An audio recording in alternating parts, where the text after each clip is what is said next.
hit the stores, you gotta check the shelves, you gotta free them all, you gotta let them loose. Reviews from the basement. Stag is back with this week's Dynamite Blitz. This week we get this thing started out pretty hot, if you will. MJF is backstage getting his possible AEW tattoo removed. Unknown. Some people think otherwise. I think it's the AEW tat. He mentions it. Hangman shows up in some kind of futuristic truck, if you will.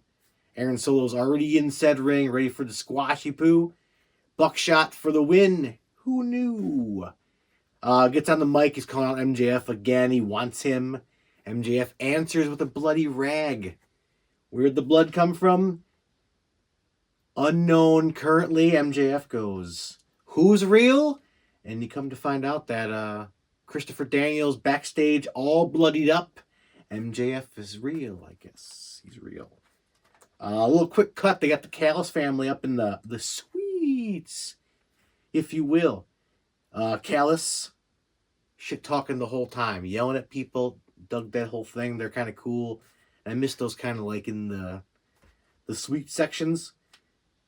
Renee backstage with Jericho. Leading into, they get the story going for what I thought was a random match in general. He says he'll give him the bounty hunter to help him with Ospreay. Makes more sense. At least they made it make sense. Moving us right into the match, Ospreay versus the bounty hunter, Brian Keith, Bat Apple, as the bounty hunter. Pick one. Solid match throughout. Chops. Could have turned into a real kind of scrum there. It was like chop, chop, neck chop, neck chop. Neck gouge. All kinds of cool stuff. And getting the Dirty Keith fighting. Ospreay is Ospreay. Hidden Blade into a pretty cool reversal from Brian Keith. The big giant knee sounded good, looked good. He did the cool, like, what's it called when you do that? There's a name for that, but scorpion effect, kind of where you just bend over backwards, you fold yourself in two, if you will. You get the reversal into the Styles Clash. Ospreay gets the win there. Oh, Hidden Blade as well. Styles Clash, Hidden Blade, win.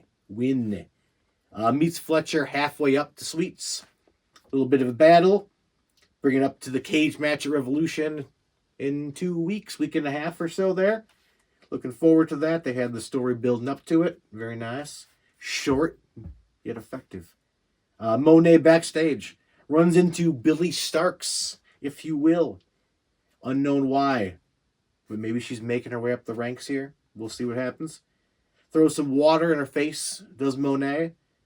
That's when Momo comes up. Chases her with a bat, gets the belt up. That's at Revolution, I think, too. It's not a Revolution match. Momo, Monet. Tag team actions next. Now, this one was a little bit odd, folks. Outrunners, my boys, against the Murder Machines. Good tag team action for the most part. Murder Machines dominate throughout. Outrunners get a few glimpses.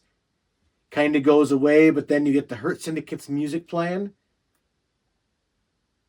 Outrunners rolled up for the win. It's cool they get the win. Odd way to get the win. Makes them not as strong as I would have liked. They made them strong and then made them weak. We'll see what actually goes. Next, we're getting back to a little Death Riders Copeland vignette. Sounds like Claudio is on the hunt for Cope after Cope took out Pac last week. Getting interesting now. See where it culminates maybe later in Revolution. Swerve promo. Claims still to be the best out there. Ricochet shows up. He's all goofy looking. He's got the robe on, hat backwards, a little goofy. They kind of go back and forth. Ends with Nana calling for a rematch. He wants the match against Ricochet at Revolution. Basically gets answered. It's going to happen. Number one contender for the World Championship belt for the winner as well. They both want the gold back. Nana, little stipulation for Swervy Poo. If he does not win and get that robe back, he is done. Done with Swerve. We'll see where that goes. Culminating pretty well here. Going a little backstage again with Renee. Hangman's back there. Says when he gets done with said MJF, he's going to wish that he ran him over with a truck. I think they said that right. Really cool, futuristic truck run over. Epic. Moving on, we get some trios matches. So they're continuing this, which is good. You get the Undisputed Kingdom versus FTR and Little Danny Boy. Good solid match all around. You get some outside chaos. Everyone's kind of going down, fighting. Good classic. I believe, like Tony said, it was a kick-ass trios match on the mic.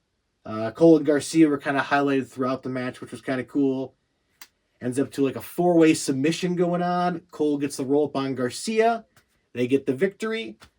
I believe coming up on Collision here, I might get confirmed later, but as of right now, I believe it's going to be Garcia and Cole for the belt. Moving on, we get Claudio and Cope. This is a long segment, half the page here, folks. Stick with me. Fighting backstage. They bring it all into the ring. They beat down Cope, going for a concerto. Jay White shows up wearing a tracksuit, looking tough. Cope ends up getting up really quick and takes out everybody there for the most part. Has him laying down. Marina jumps on the back of said Cope, and Yuta takes her out with a Boo Psycho knee. Cope takes out Claudio, goes for the concerto. Mox shows up. Jay holds him back with said chair. Cope goes for Marina concerto. Willow comes out and gets her payback for the last 3 weeks of getting beat up backstage. Definitely pretty cool. Claudio did not look strong. Therefore, Space Marines are not strong. I saw it live on TV, folks. Adam Cole looks strong. I forgot about Adam Cole. Tighten it up a little bit. Mm-hmm. Tighten it up. Moving on, Harley and Deonna Purrazzo, if you will. Good back and forth. Many near falls throughout there, especially toward the end.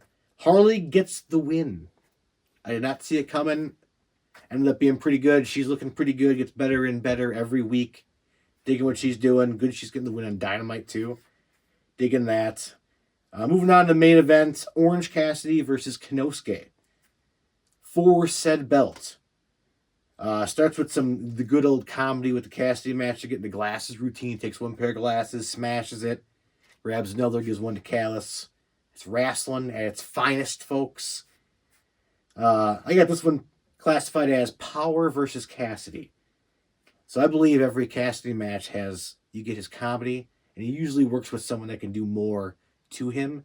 But the back and forth in all his matches is epic. So I think good. Pockets is good. Solid match. Many reversals. Hard hits. All good slaps of the legs and all those hard hits. The announcer table didn't go through all the way. Still pretty cool. Epic near falls at the end, going into the Alpha get the victory. Kenosuke wins in the end. Epic match, I thought, overall. Going into the night, wasn't too high on everything. And they outdid themselves once again. I don't think it was a bad night at all. Ended up being pretty good. Let's go on to our main segments here. Choppiest match. Ospreay and Brian Keith had some good hard hitters. Almost all the chops were in that match the whole night. So it is the choppiest match. High parts. I'm going main event is the highest thing over there. Cassidy is probably the most underrated wrestler in said biz currently. Both those guys delivered solid. Way to go. The low part, my boys, the Outrunners match. I thought that under-delivery. They got the win, but overall, I didn't care for where they went with the story. It could have been a clean victory. Could have been more of the 80s. Get up and go, and we win the 80s. We win the 80s. But no, it was a... Yeah. So that's my low spot. Now, since we're doing these early... Coming up for Collision, we get Cole and Garcia for the belt confirmed. FTR versus Kyle O'Reilly and Roddy Strong. And we get to hear from said Kenny on Collision. Maybe going forward, we do Collision ones as well. Not right away, folks, but maybe we'll throw them in. But that has been the Dynamite Blitz. AEW is still back.